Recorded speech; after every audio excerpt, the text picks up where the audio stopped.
bodyguards and business partners meeting untimely, often violent ends. The phrase Clinton body count first appeared in underground circles, message boards, and fax newsletters long before social media amplified it. Some claimed as few as a dozen. Others said the number was closer to 100. One of the earliest and most well-known names tied to the theory is Vince Foster, deputy White House counsel, longtime friend of Hillary Clinton, and a man with insider knowledge of White House operations. On July 20th, 1993, Foster was found dead in Fort Marcy Park, Virginia. The cause, suicide by a self-inflicted gunshot wound. Multiple investigations confirmed it. But from the very start, things didn't sit right for some. No fingerprints were found on the gun. His briefcase was reportedly missing, then later found containing a resignation letter torn into pieces. And the question lingered. Why would a man under stress, yes, but known to be deeply loyal, choose to end his life in such a remote location? Then there was Ron Brown, Secretary of Commerce under Bill Clinton.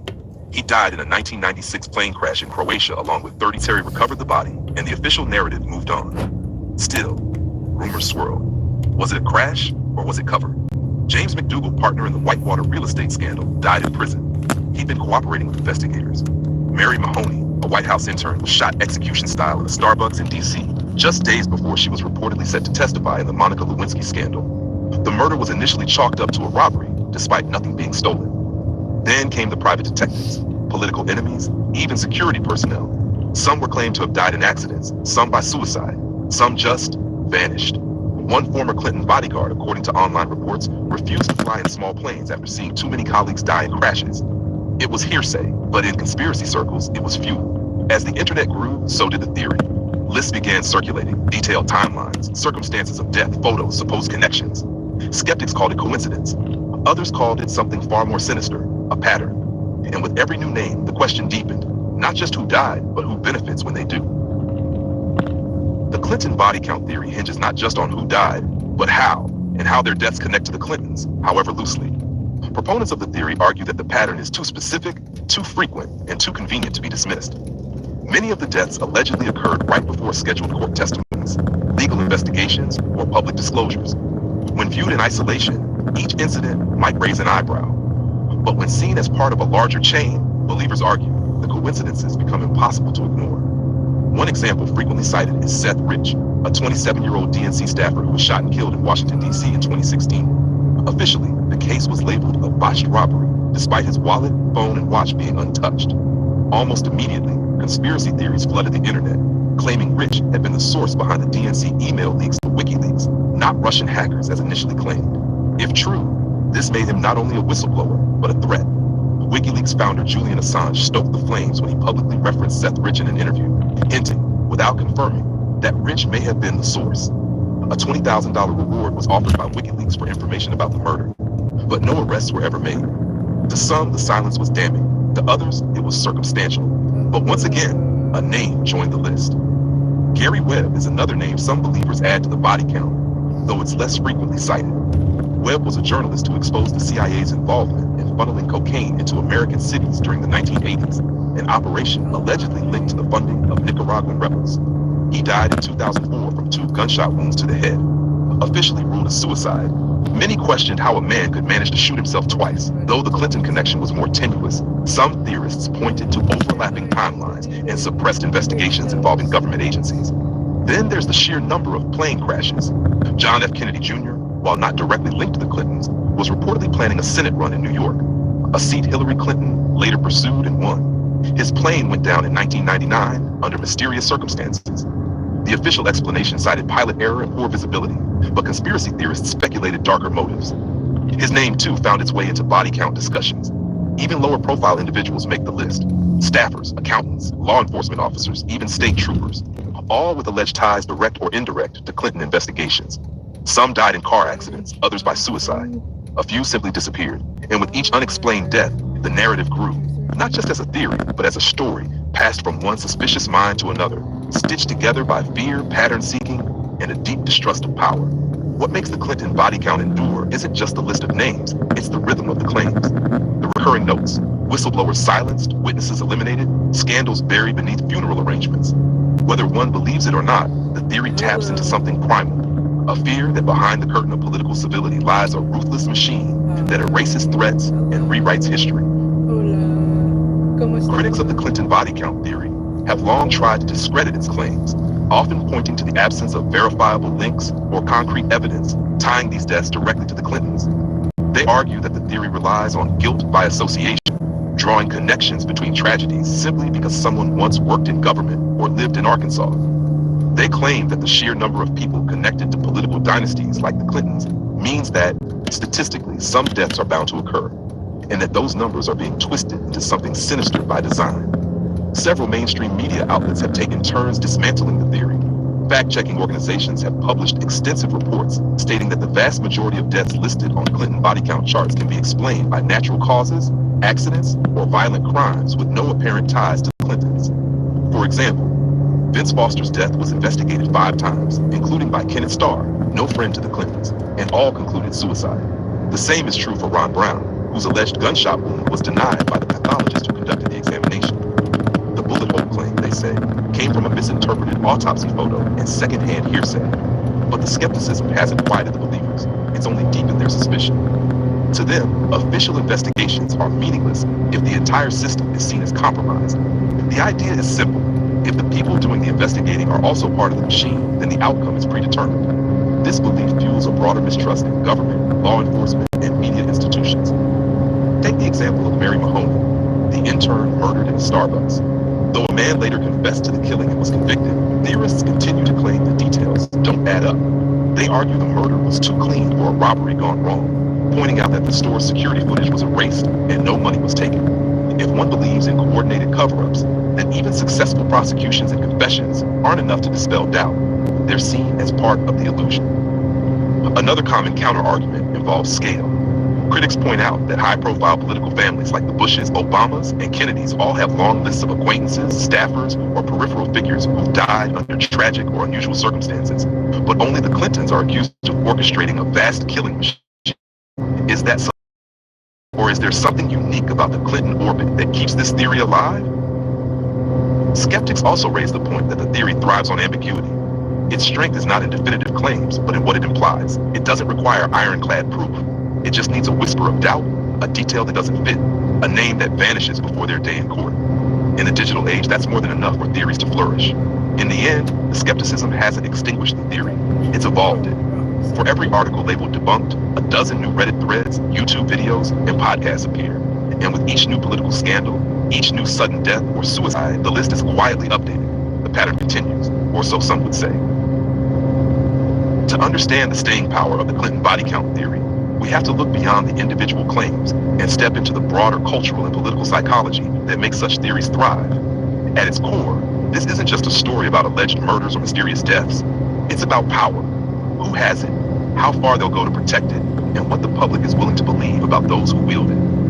Conspiracies gain traction in moments of mistrust. In the 1990s, the United States was steeped in political scandal, Whitewater, Travelgate, Violagate, and of course, the Monica Lewinsky affair. Each of these created a sense of instability, of something boiling just beneath the surface. The Clinton body count found fertile ground in that environment, where questions lingered and answers felt insufficient. The idea that political opponents or whistleblowers might be silenced didn't seem so far-fetched when the country was already grappling with cover-ups and perjury on national television. It's not just political scandal that fuels belief, it's familiarity. The Clintons have been public figures for decades. They've occupied the national spotlight longer than almost any political couple in American history. That extended visibility creates space for myth, for legend, for speculation. When public figures are both adored and despised in equal measure, it becomes easy for them to be cast in whatever role suits the narrative, hero, villain, or executioner. Then there's the emotional impact of unresolved death. Humans struggle with randomness.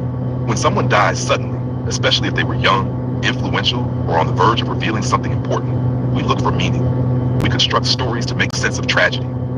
It's no surprise that theories surrounding deaths like Seth Rich's or Vince Foster's gain momentum. They offer a villain, a motive, and most importantly, a sense of order in chaos. Technology plays a critical role too. The internet didn't create conspiracy theories, but it gave them an infrastructure. In the 1980s and early 90s, these lists circulated through photocopied sheets and whispered conversations. Today, a single tweet or video can reignite an old theory and introduce it to a new generation. The Clinton body count isn't just passed along. It's shared, liked, clipped, and debated in real time, evolving as it travels. And perhaps most significantly, the theory taps into a universal fear that the people in charge are untouchable and the rest of us are expendable. Whether it's the government, corporations, or celebrities, there's a growing belief among the public that powerful institutions operate without accountability. The Clinton body count embodies that fear. It says, here is proof. It doesn't matter if it's real. What matters is that it feels real. It's this feeling that makes the theory so enduring. Every new name, every whispered detail adds another layer of credibility, not because of evidence, but because of repetition. Over time, it becomes part of the collective shadow history of American politics, the one written in margins and half-truths, the one that never officially happened, but refuses to go away. As the Clinton body count theory has evolved, it has absorbed increasingly fringe and speculative elements, extensions of the original narrative that venture beyond politics and into something darker, stranger, and more fantastical. These aren't the stories found in official reports or news articles. They're the ones whispered on internet forums at 3 a.m., buried in obscure blogs, or shared in conspiratorial YouTube videos with grainy thumbnails and eerie music. One such thread ties the Clintons to secret societies, groups like the Bilderberg Group, the Trilateral Commission, and even the infamous Bohemian Grove. The theory suggests that the alleged deaths aren't simply about political preservation, but are tied to ritualistic power structures, where information is currency and silence is enforced with finality. In these circles, death isn't just an end, it's a message. Then there's the claim that many of these deaths were not just convenient, but symbolic. Certain dates, theorists claim, align with occult calendars. Some names appear more than once, generational links that suggest a long-standing web of influence stretching back decades. A few theorists have even tied the Clintons to mind control operations like MKUltra, alleging that certain whistleblowers were former government assets who knew too much. Another extreme variation posits that the Clinton deaths are part of a broader plan involving global depopulation, secret medical experiments, or underground facilities where information is extracted from individuals before they're eliminated. While there's no evidence to support such claims, they reflect a deep, almost mythic suspicion that power operates in dimensions the average citizen can't see or understand. In one of the more bizarre offshoots, the theory crosses into the territory of shape-shifting elites, reptilian humanoids, as proposed by conspiracy theorist David Icke. In this framework, the Clintons are not merely political figures, but avatars of an ancient alien bloodline manipulating humanity from behind the scenes. It's outrageous, unverifiable, and often dismissed even by seasoned conspiracy theorists. But for some, it represents the ultimate form of distrust, a complete rejection of reality as we know it. And yet, these wild additions serve a purpose. They stretch the boundaries of the original theory, creating a world where nothing is as it seems, and every action has a hidden layer. For believers, the more surreal the theory becomes, the more insulated it is from debunking. After all, how do you fact-check something that claims the facts themselves are manipulated? Even more grounded offshoots tap into financial systems. Some theorists claim whistleblowers connected to international money laundering, arms deals, or covert CIA operations met their ends due to what they uncovered, many of whom, conveniently, had intersected with Clinton initiatives or fundraising channels. These versions often involve shadow banking, foreign intelligence agencies, and obscure legal loopholes that shield the elite. Speculative? Absolutely. But for those deep inside the echo chamber, these aren't just theories, they're realities yet to be fully uncovered. The lack of proof is interpreted not as failure, but as confirmation of how well the truth has been buried. In this version of the world, nothing happens by accident. Everyone is a potential threat, and silence, permanent silence, is the ultimate solution. Despite the theory's lack of verifiable proof, its influence on public discourse has been undeniable. It taps into a very specific and potent fear that those in power not only operate above the law, but that they maintain that power by eliminating anyone who dares stand in their way. It's a narrative that has found a foothold in American culture, not just as a theory, but as a lens through which many people view politics, power, and even death itself. The Clinton body count has helped shape a kind of conspiratorial literacy. When someone dies under mysterious circumstances, especially if they're remotely political or controversial, the question isn't what happened anymore, but who wanted them gone. That mindset, once considered fringe, is increasingly mainstream. For many, coincidence has become a word that just means not yet explained. This growing suspicion of official narratives has extended far beyond the Clintons. The body count theory has, in some ways, become a prototype, a template used again and again in the court of public opinion. Consider how quickly theories surrounding Jeffrey Epstein's death began to circulate. The moment the news broke, Clinton and body count began trending on social media, despite no evidence linking them to his demise. The public didn't need evidence. They already had a framework. It's not just a Clinton phenomenon anymore. It's a cultural reflex. And that reflex has consequences. It fosters a climate where truth becomes subjective, where every tragedy is seen through the lens of suspicion, and where real victims can be lost beneath layers of speculation. The people whose names appear on body count lists are often reduced to plot points in someone else's narrative.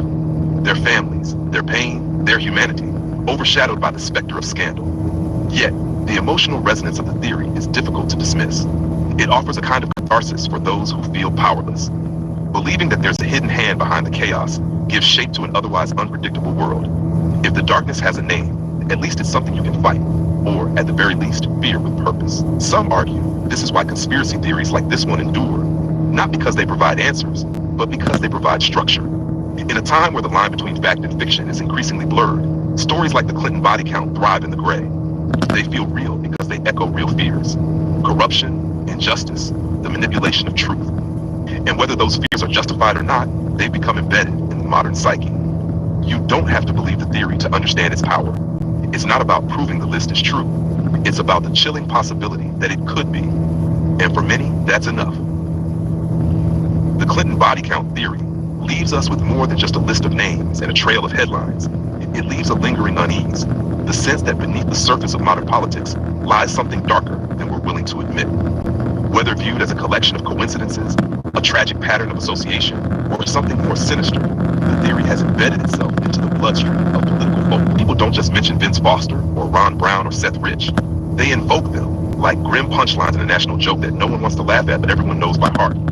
Their names appear in comment sections, on placards at rallies, whispered in bars where people still talk about how things really work. And while the Clintons remain at the center of this particular narrative, the body count theory has become symbolic of something larger: the belief that no one at the top is innocent, that behind every polished speech, every handshake and headline, lies a cold calculus. Who needs to be protected? Who needs to be silenced? It's this suspicion that continues to fuel interest, not just in the Clintons, but in every figure who rises too high, too fast. We've entered an age where power itself is suspect, and the price of getting too close to it is assumed to be paid in blood. The body count theory is no longer just a conspiracy, it's a cultural ghost story. A tale that gets passed around not because it's proven, but because it resonates.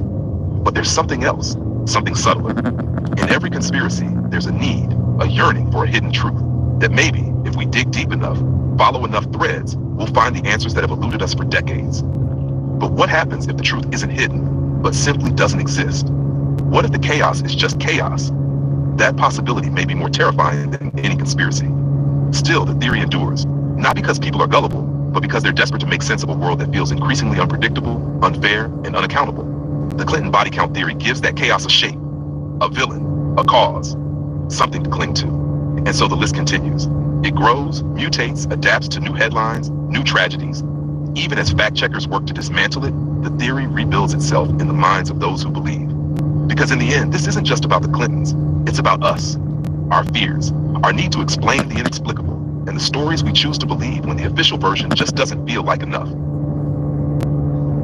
As we wrap up tonight's episode, it's important to step back and consider not just the theory itself, but what it reveals about the way we view power, truth, and the narratives we cling to. The Clinton body count may never be definitively proven or disproven. Its power doesn't lie in evidence, it lies in possibility. In the chilling notion that if even one death on that long, grim list was something more than coincidence, then what else have we overlooked? The people who believe in this theory aren't always extremists. Many are ordinary citizens trying to make sense of a political system that often feels distant, opaque, and unaccountable. When leaders fail to explain, when tragedies are written off too quickly, and when institutions appear to protect their own, it creates space for doubt. And in that space, theories grow. Whether the Clinton body count is a tapestry of tragic coincidences or a blueprint for hidden control, its endurance is a reflection of a larger issue: our distrust, our hunger for answers, our unwillingness to accept that sometimes bad things happen without reason, and sometimes maybe they don't. What's certain is this: the theory has outlived the moment that birthed it. It has evolved, adapted, and taken root in the cultural psyche. It's been parodied, attacked, defended, and expanded. It no longer belongs to just one political party or one conspiracy community. It's part of something bigger, an ongoing conversation about what's really going on behind closed doors and who pays the price when the lights go out. In the age of viral rumors and deep mistrust, the Clinton body count stands as a symbol, one that says you're not being told everything. And maybe that's true. Maybe that's just what it feels like when we no longer trust the storytellers. Thanks for listening to Conspiracy Theories Podcast. If you enjoyed today's episode, be sure to follow us wherever you listen to podcasts. And if you want to dive even deeper into the world of conspiracy theories, subscribe to Conspiracy Theories Podcast on Spotify. Thanks for your support. Subscribe now. Welcome to Conspiracy Theories Podcast. I'm your host, Noah Smith, and in today's episode, we're taking a journey to the edge of the earth, literally. It's one of the most controversial and widely mocked beliefs in modern times, yet it's attracted thousands of passionate followers who claim the truth has been hidden in plain sight. Is the earth really a globe, or have we all been deceived? Tonight, we dive deep into the flat earth theory. To understand how we arrived at this moment, where thousands of people reject the very shape of it, we need to go back to the beginning, not just to the rise of flat earth movements in the internet age.